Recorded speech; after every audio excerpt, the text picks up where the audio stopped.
Vamos entrar na palavra neste exato momento. Obrigado. Deus abençoe. Eu peço a você que abra a sua Bíblia em Gênesis. Livro de Gênesis.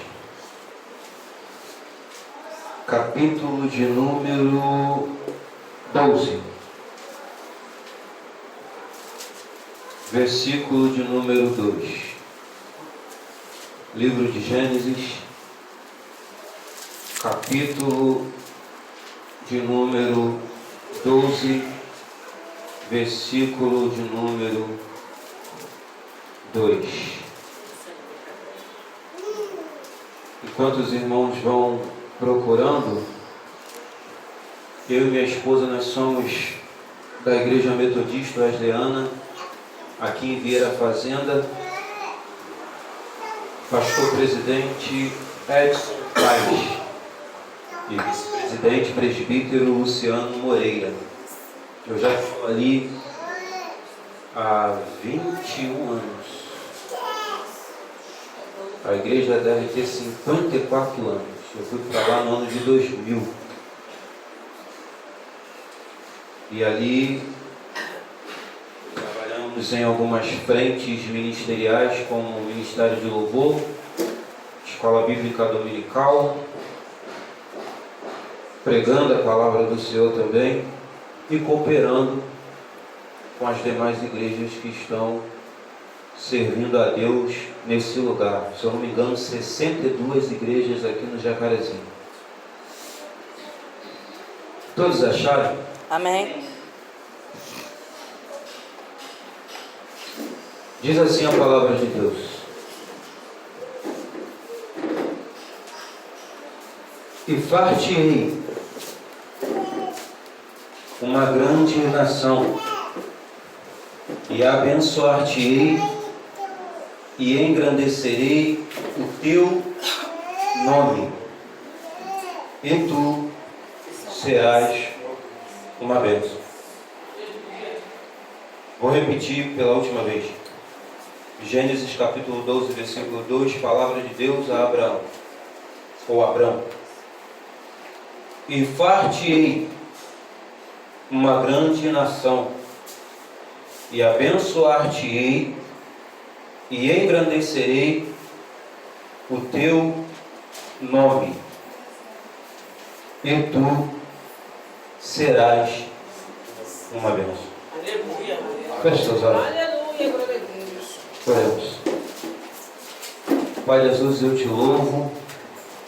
Tu és o Pai de toda a boa dádiva, Tu és o dono de todo dom perfeito, assim como de muitas, inúmeras e outras, e tantas vezes o fiz, eu faço agora, te pedindo, dá sabedoria a quem fala, meu Deus, não permitindo que eu venha falar nada de mim mesmo, mas tão somente aquilo que o Senhor quer falar e não aquilo que nós queremos ouvir. Aos amados que estarão ouvindo a Tua palavra, que eles possam ouvir, Senhor, ligados em Ti, que todo comichão, que todo incômodo, perturbação, meu Deus, em nome de Jesus, seja jogado por terra. Amém. Toma assento. Irmãos,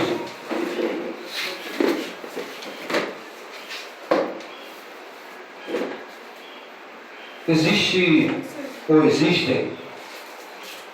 algumas coisas que Deus já nos fez perceber nesse ambiente de culto e adoração. Mas existem mais coisas que nós precisamos entender enquanto estivermos aqui, ou até o final desse trabalho.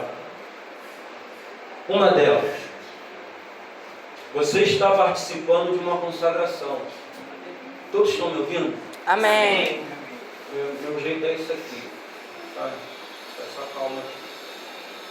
Se eu largar o microfone, não repara não, eu uso o vaso assim mesmo. Todos estão participando de uma consagração. Deus já nos deixou ciente através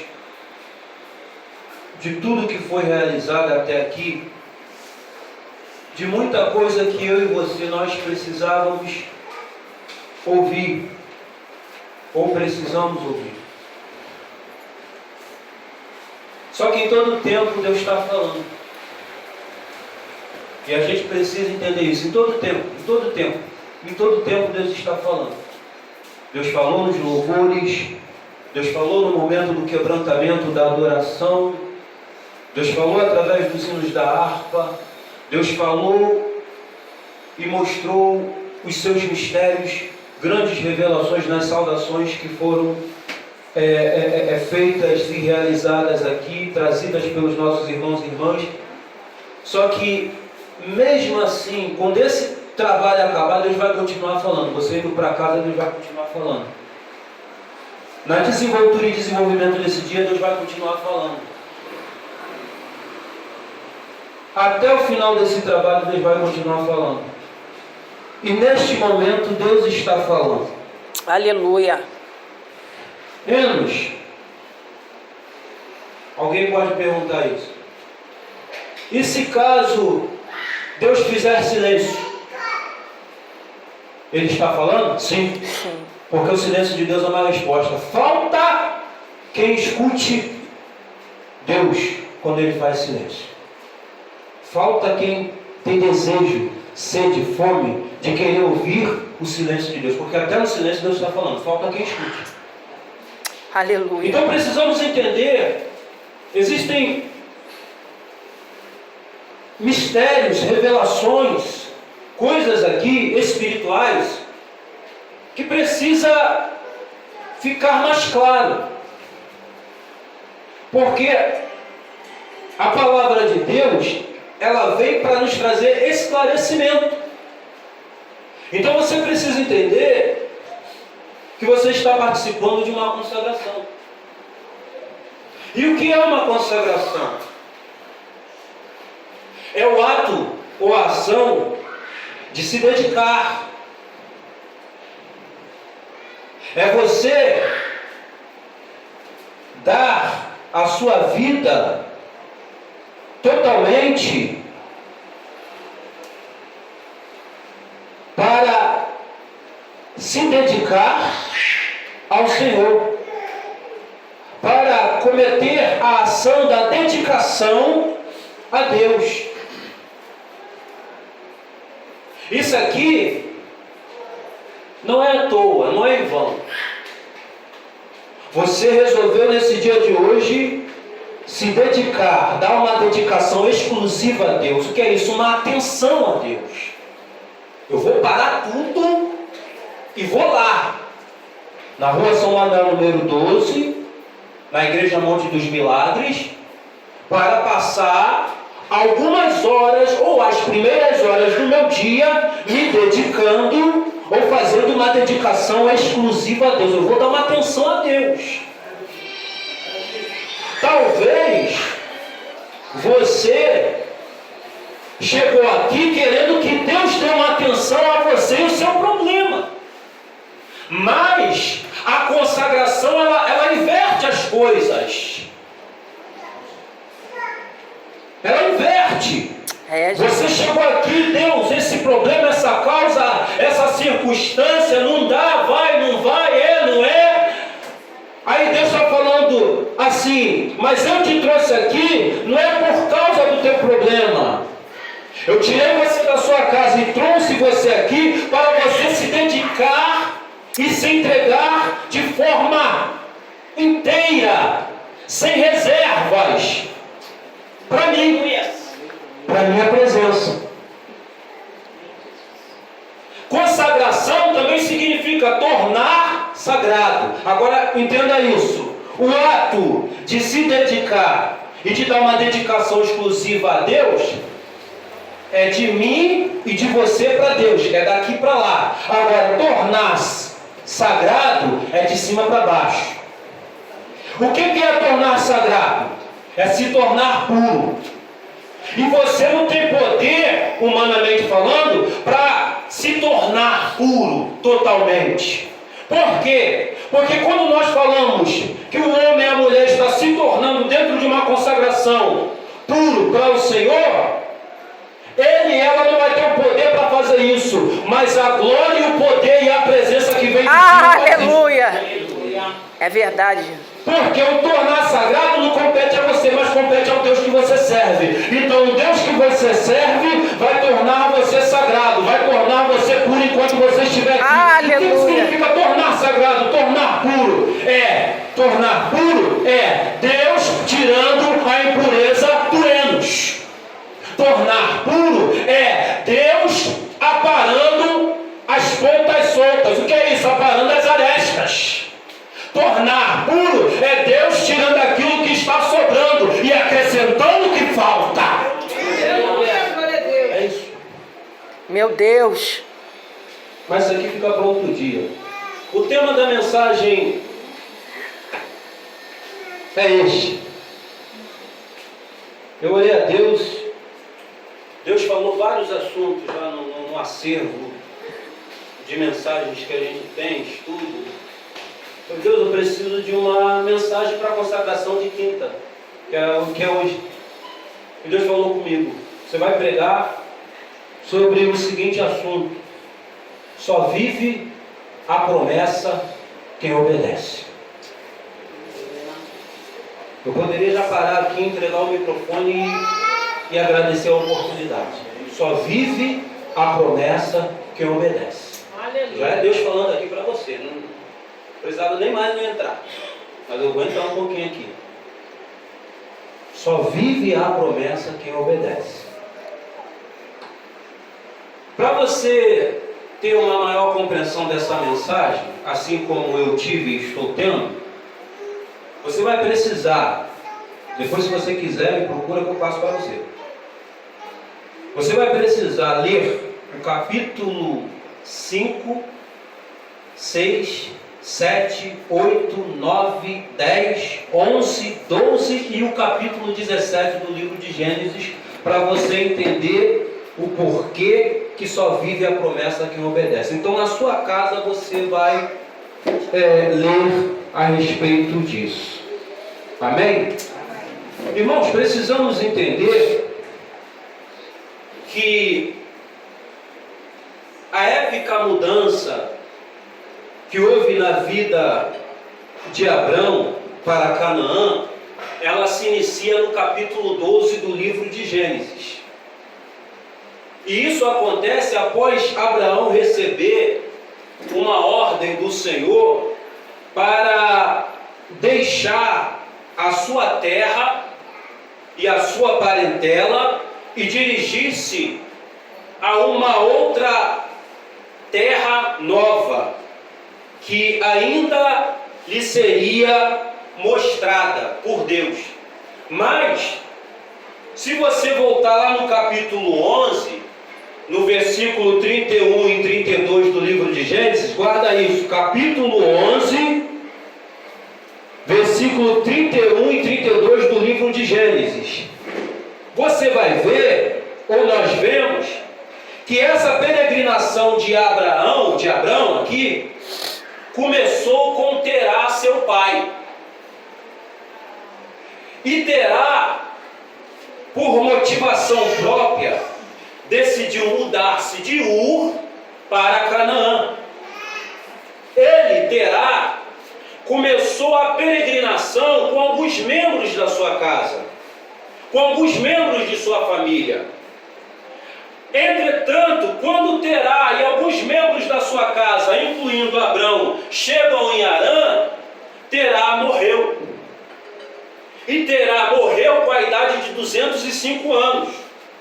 Sendo assim, esse fato registrado, e é um fato bíblico, aqui no capítulo 11, versículo 31 e 32, que serve como prova dessa situação que aconteceu na vida de Abrão, este fato foi o primeiro passo da jornada de Abrão e Sarai rumo à terra prometida, que Deus prometeu para eles. Agora entenda, qual era o cenário, ou como era o mundo nos dias de Terá e de Abrão. Era um mundo politeísta.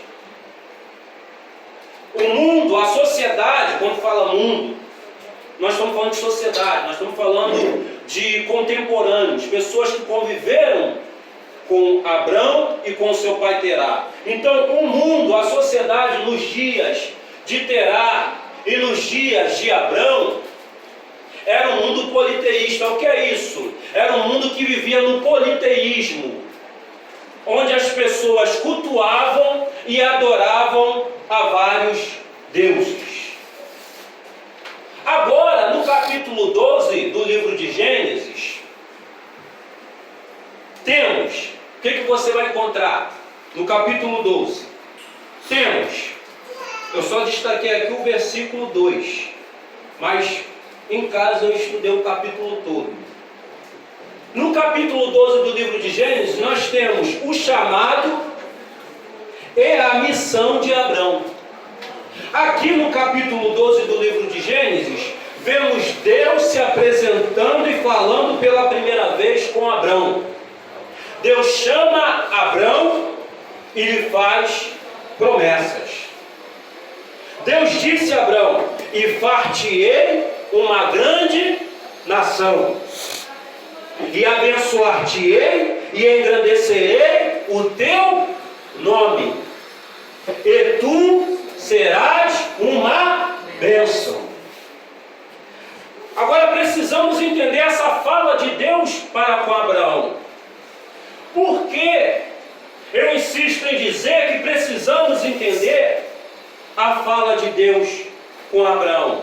Precisamos entender esse versículo 2, no capítulo 12 do livro de Gênesis, que é Deus falando para Abraão. Por que precisamos entender que Deus disse a ele: e far-te-ei uma grande nação, e abençoar-te-ei, e engrandecerei o teu nome, e tu serás uma bênção? Porque é uma promessa de Deus para Abraão. Porque é a voz de Deus ecoando no ouvido de Abrão. E às vezes, irmão, Deus está falando, como falou para Abraão, aí Deus fala contigo e você não está entendendo. Ou muitas das vezes nós fingimos que nós não estamos entendendo. Mas eu volto a dizer, em todo tempo Deus está falando. Por isso que o título da mensagem é: só vive a promessa quem obedece. E para você viver a promessa, primeiro você tem que obedecer. E só obedece quem entende o que Deus está falando. É verdade, Jesus. Porque quem entende o que Deus está falando vai obedecer, vai colocar em prática, aí sim vai viver a promessa. O que significa aqui no texto far-te-ei? E isso é Deus falando para Abrão. Significa: vou fazer de você, Abrão, um grande povo. Os seus descendentes vão formar uma grande nação. O que significa aqui no texto Deus falando para Abraão: abençoar-te-ei? Significa: vou abençoar você, Abraão. Abençoar-te-ei também significa dar a bênção divina. E quem é que pode dar a bênção divina? Só Deus pode te dar, me dar, nos dar, nessa de manhã desse dia, o que você precisa. E o que você precisa? A bênção divina, a confirmação, a palavra de vitória, a palavra que vai fazer você avançar, a palavra que vai fazer você ir doravante, a palavra que não vai deixar você esmorecer, a palavra que não vai deixar você desistir, a palavra, como o jovem falou, que não vai deixar você esmorecer, você olhar para trás. Só Deus pode te dar a bênção divina. Só Deus pode te dar o que você precisa. E o que significa aqui no texto: engrandecerei o seu nome? É Deus falando para Abraão. Significa que Deus estava falando para Abraão assim: que o seu nome seria famoso, ao ponto que Deus fez o nome de Abrão conhecido no mundo todo até o dia de hoje. Agora pega isso, meu irmão. O mesmo Deus que chamou Abraão, ou Abrão, e fez promessas. É o mesmo Deus que hoje tem promessas, tem bênçãos, tem benfeitorias, tem benefícios da parte dele para a sua vida. É o mesmo Deus. Só que existe um critério para que o Enos, para que você, para que nós vivamos essas bênçãos, essas benfeitorias, esses benefícios, essas promessas da parte do Senhor para a nossa vida. Existe um critério da parte de Deus para as nossas vidas. E qual é o critério? Só vive as promessas quem obedece. Tem que obedecer, irmão. Se não obedecer, vai ficar difícil. Se não obedecer, já foi falado aqui, vai pagar o preço. Uma coisa é você pagar o preço por algo certo, por algo que Deus está pleiteando, que Deus está a favor de você. Outra coisa é você pagar o preço porque está em desobediência ou está desobedecendo. Aí esse preço que você vai pagar virá como em forma de castigo da parte de Deus para a sua vida. Ou seja, não é que Deus quer te castigar porque Ele é ruim. Deus não é ruim, mas Deus disciplina aquele a quem Ele ama. E para chamar a sua atenção, Deus vai permitir você passar pelo estreito para você aprender a valorizar a voz dEle quando Ele estiver falando contigo. Nessa mensagem aqui, irmão, para eu poder fechar, Deus me mostrou aqui 5 tipos de obediências. Você quer viver a promessa? Então precisamos aqui aprender 5 tipos de obediências que nós devemos colocar em prática em nossa vida cristã diária com Deus. 5. Vamos lá. Primeiro tipo de obediência: obediência a Deus. Aí o Espírito me pergunta: Enos, você está obedecendo a Deus? Aí o Espírito pergunta de manhã desse dia, como foi falado aqui, que Ele passa em nosso meio e Ele está aqui, não foi embora. Ele te pergunta, não responda para mim, mas responda ao Espírito Santo de Deus: você, igreja, está ouvindo a voz de Deus? É o primeiro tipo de obediência a Deus. Obedecer o que Ele fala, obedecer o que Ele está mandando você fazer, obedecer aquilo que Ele está mandando você realizar, cumprir, aquilo que Deus tem requerido de mim e de ti.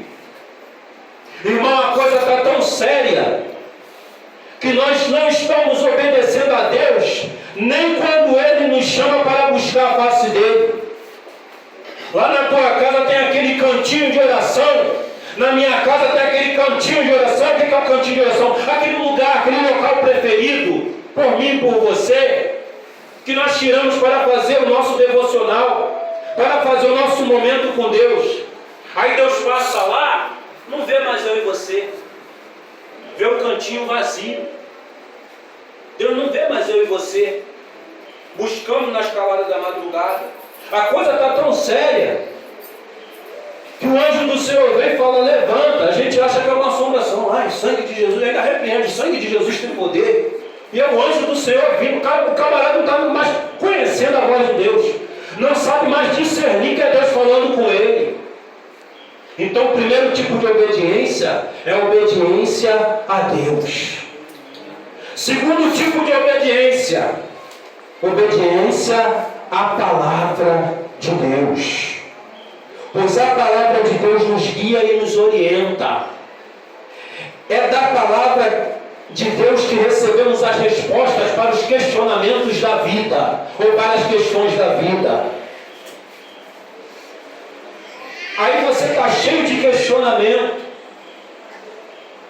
Questionamento no casamento, questionamento no convívio familiar, questionamento com o filho, questionamento lá no teu trabalho, questionamento lá na tua vizinhança. confiança. E por que a resposta não vem? Por que a resposta não chega? Por que você está sem direção, sem orientação para a vida? Porque você, eu, nós não estamos dando atenção à palavra de Deus como deveríamos dar. Nós ouvimos a todo mundo, o amigo do Zap, o amigo do Messenger, o amigo do Direct no Instagram, que hoje em dia, né, irmão, as redes sociais estão apresentando um bocado de gente aí conselheiro. Agora todo mundo é conselheiro. Os camaradas viraram especialistas em aconselhar. Não convive contigo, não sabe o que você passa, não sabe o que você tem para comer dentro da tua casa e quer te aconselhar. Quer dar uma de sábio Salomão, entre aspas. Mas a sabedoria de Salomão era divina. E muitos vêm com uma sabedoria terrena, achando que sabe alguma coisa. Eu não estou falando aqui, irmão, que você vai deixar de ouvir, conversar, ignorar quem está vindo falar contigo, não. Mas você precisa discernir o que compete a você e o que não compete, o que é de Deus e o que não é, se é de cima ou se é de baixo, ou se é diabólico. Porque existem 3 tipos de vozes que ecoam no mundo: a voz do homem, a voz humana, a voz do diabo, a voz diabólica, e a voz divina, que é a voz de Deus. Qual é o tipo de... São 3 tipos de vozes. Qual é a voz que você tem escutado? Qual é a voz que tem soado nos teus ouvidos? Então precisamos ter esse entendimento. Só a palavra tem poder para te dar a direção, o direcionamento que você precisa. Aleluia. É só a palavra. Não menospreze a palavra. Leia a palavra, estude a palavra, medite na palavra, ande com a palavra, viva na palavra, durma na palavra, acorde com a palavra, vá tomar banho pensando na palavra, está na rua, anda na rua, meditando na palavra. Oh, glória! Aleluia! É a palavra que muda, que faz, que levanta, que chega, que vai, que vem. Aleluia! É a palavra. Ela é alimento, ela é comida, ela é estratégia, ela é coordenada de vida, ela é direção, ela é a bússola, ela é o instrumento do viajante. É a palavra de quem? De Deus, que está trazendo para você dos altos céus graça e força, para você continuar na presença do Senhor e não esmorecer no meio a esse tempo difícil. É a palavra. Palavra. Terceiro tipo de obediência. Obediência aos nossos pastores, pastoras, resumindo, líderes. E é aqui que muito crente quebra a cara. É aqui que muito crente, muitos de nós quebramos a cara. Porque eu quero ser bênção na igreja dos outros, mas eu não sou bênção na minha casa espiritual. Não é obediência. É obediência. E você precisa entender isso. Por que tem muita gente que não está vivendo a promessa? Não aconteceu, não está acontecendo e não vai acontecer. Por quê? Porque não obedece. Irmão, não adianta o Enos ser bênção só aqui. Lá na Metodista Orlando tem que ser bênção. Na vida do meu pastor, na vida da minha igreja, para que eu possa ser bênção aqui. Não adianta eu ser bênção aqui quando meus líderes falam comigo: irmão, pega aquela... Não vou pegar, não sou seu empregado. É o que está acontecendo. Nós estamos nesse nível. Ovelhas insubmissas, obreiros insubmissos, corpo de membro insubmisso, não respeita a autoridade outorgada por Deus. O que caiu na cabeça do teu pastor não foi água que se encontra lá na beira do rio, ou nesse rio aqui do Jacaré. Não, o que caiu na cabeça do seu pastor foi o óleo da sagrada unção, que simboliza a unção de Deus.